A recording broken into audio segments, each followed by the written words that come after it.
Hello and welcome to Dear Grief Guide, a podcast where each week I answer one anonymous letter from a listener feeling lost, stuck, heartbroken, or overwhelmed in the midst of grief.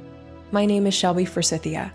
I'm a grief coach and author, and I'm here to help you create a life you love from the life loss forced you to live. Let's get to today's letter. Dear Grief Guide, I need to know if you or others share this particular grief experience. I feel like my mind is playing tricks on me, perpetuating the illusion that my father will come back soon.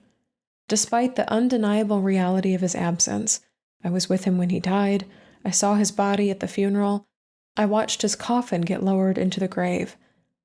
I keep anticipating his return, as if he's just away on a trip or running an errand. Some days, I feel like I've regressed to my childhood self. When I was a little girl, I would eagerly stand by the front door waiting for my dad to come home from work. There's a small corner of my mind that replays the relief and joy that will flood over me when he walks through the door. I don't live there permanently, but the daydream surfaces in my mind more than I'd like to admit. I grapple with this phenomenon, questioning if there's a scientific or psychological explanation for such an intricate dance between reality and perception. It's not denial per se, but perhaps a form of wishful thinking that creates a comforting illusion in the face of the loss of my father. His death is my first big loss, and I'm being completely honest when I say I have never felt this way before. Have you encountered stories like mine where the mind crafts scenarios that defy the harsh truth of a person's death? Some part of me still thinks my dad is coming back, and this internal tug-of-war between knowing what's real and hoping for something magical leaves me in a state of emotional ambiguity. I'm not exactly suffering, but I'm not exactly comfortable either. It's all so weird, and it's all so confusing. Thanks for any thoughts you have. Waiting by a closed door. Hi there, Waiting. Thank you so much for this specific letter because what you're touching on is something that I think all of us in the grief community don't talk about enough, and that is the physical, emotional, spiritual, and even mental sense of longing that we have after a person dies, the emotion of longing. Sometimes people will call it yearning as well, but literally this ache, this mental, psychological, even physical, spiritual, emotional ache of they should be coming back. I want them to come back. They are coming back. Different iterations of that same sentence of there is this belief that I saw them yesterday and they're gone today. Why wouldn't they come back? They've always come back. This showed up in my own life after my mother's death for quite a long time, and sometimes still, more than 10 years later now, I still get the sense that maybe she's just off somewhere on a cruise with no cell reception. Maybe she's just on a retreat with a friend without cell service, and that she's coming back really soon. The sense that I had, especially in those first years after she died, that she was just about ready to walk through the door, like she did when she was alive, that was very, very strong. I will tell you, I'm not a brain expert person by any stretch of the imagination. There are people who are. You might be interested if you have the ability to read, because I know that grief impacts the ability to focus and comprehend language. A wonderful book by Mary Frances O'Connor called The Grieving Brain, and also the work of Megan Riordan Jarvis, who is a therapist who specializes in the brain's interactions with life after loss. Both of them are phenomenal resources and have a lot available for free and in the form of their books online. And I think you might find some solace or some validation in that, no, you're not crazy. This is a very common grief experience. And I can also hear in the way that you write that this is distressing. It's not, you're not suffering, you're not in acute pain, but there's the sense that he's coming back and it's kind of weird and it's weighing on your mind and it takes up some corner of your brain that maybe you'd like to use for other things, or maybe that you'd like to turn the volume down on a little bit. And I will say, I think a lot of people in the aftermath of loss say, yes, we're resilient. Yes, we can almost immediately cope in a world where they're not present. We're able to feed ourselves. We're able to shower. We're able to stand upright and not collapse at a funeral or memorial, which was personally a wonder to me. Yes, we are resilient creatures, but we are also creatures of habit and routine, especially if you lived with your father, if you saw him often, if you called him often, if you hugged him often. There was this sense that he was always close by, just a nearby, ever-present presence in your life, like a tree that has grown and matured with age in your yard. And suddenly it's like some force from outside of you that you don't understand and you didn't request and you didn't ask for has come and cut down this tree, and it's jarring and distressing and upsetting to swing open that door every morning and be greeted not with a full blooming tree going through its life cycle and just being a tree, but a stump, a memory of what used to be, and to only be able to hold on to your father through photos, through possessions that you have of his, if you have any at all, if you have things like voicemails or videos saved, like that is all that's left.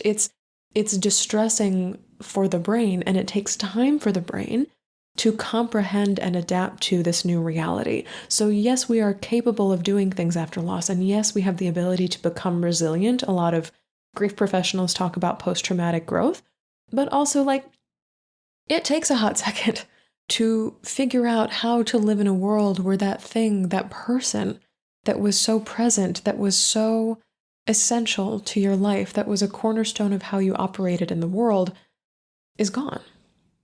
So the thing I want to offer you, waiting by a closed door, and I love this symbolism that you used, is to keep waiting by that door. I won't say keep waiting there to make yourself suffer or to torture yourself, but in grief, you may be surprised by what and who else comes in the door. It is heartbreaking to know and to acknowledge that it will not ever be your father ever again. And there may be people who walk through that door who carry stories of him. Maybe relatives who look like him. Maybe people who went to school with him or were neighbors with him or worked with him. People who carry pieces of him inside of their bodies.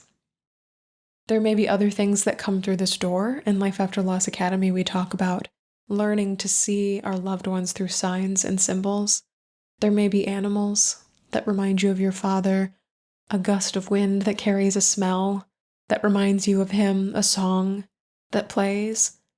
I wonder what would happen if, instead of yearning and longing and waiting with that sort of energy by your metaphorical door, if you waited instead with a curiosity of what or who else that carries something of my father with them will come through this doorway. What else can I be open to in this moment? And it doesn't change the fact that he's gone, and it doesn't erase the yearning. But what it does is adds to, alongside the yearning, a sense of curiosity, an acknowledgement that maybe there are different ways to grow here. Maybe some sort of creature, going back to the metaphorical tree that was cut down, will build a nest here. Maybe there is new life here. Maybe somebody wants to help you plant flowers around the base of this tree so that something else grows up against it. Maybe somebody wants to erect a bench. Maybe you put a trampoline over top of it and you never look at the tree stump again. There are so many possibilities when you can open yourself and open your door to other ways that your father might come for a visit. And also, and I'll say this before wrapping up my response to you for today, is I encourage you to ask to see your father in whatever way he would like to appear to you. Part of feeling connected to our loved ones in life after loss is something called continuing bonds theory, which is a cornerstone of a lot of grief work these days.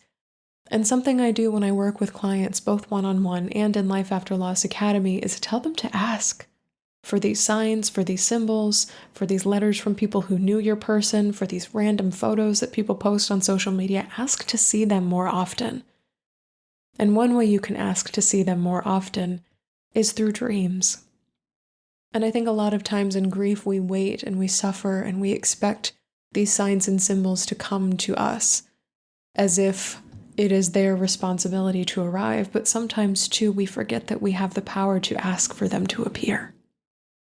And so before you go to sleep, to write out or even say out loud, "This is a dream I'd like to have about my father tonight. This is what I would like to see walk through the door." That is a beautiful way to summon more of him into your life, more memories of him, more connections to him, more ways of seeing him into your life. And that's something that you have the power to do.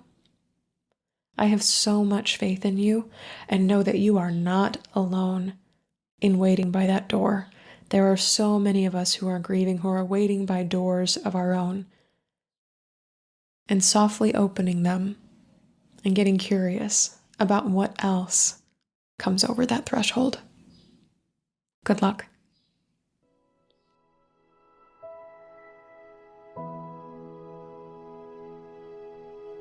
That's all for this episode of Dear Grief Guide. Thank you so much for joining me today. If you're ready to start moving forward after a loss, consider joining my online course and community, Life After Loss Academy. There, you'll find video lessons you can work through at your own pace, weekly live calls where I take your questions, and a welcoming community to talk about grief with others who understand. You can find the link to learn more and join today in the show notes.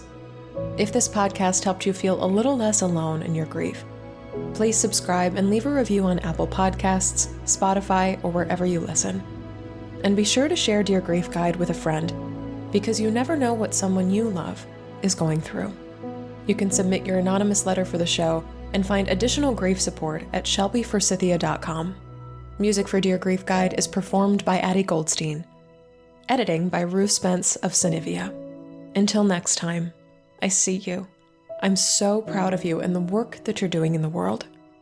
And I love you. Because even through grief, we are growing.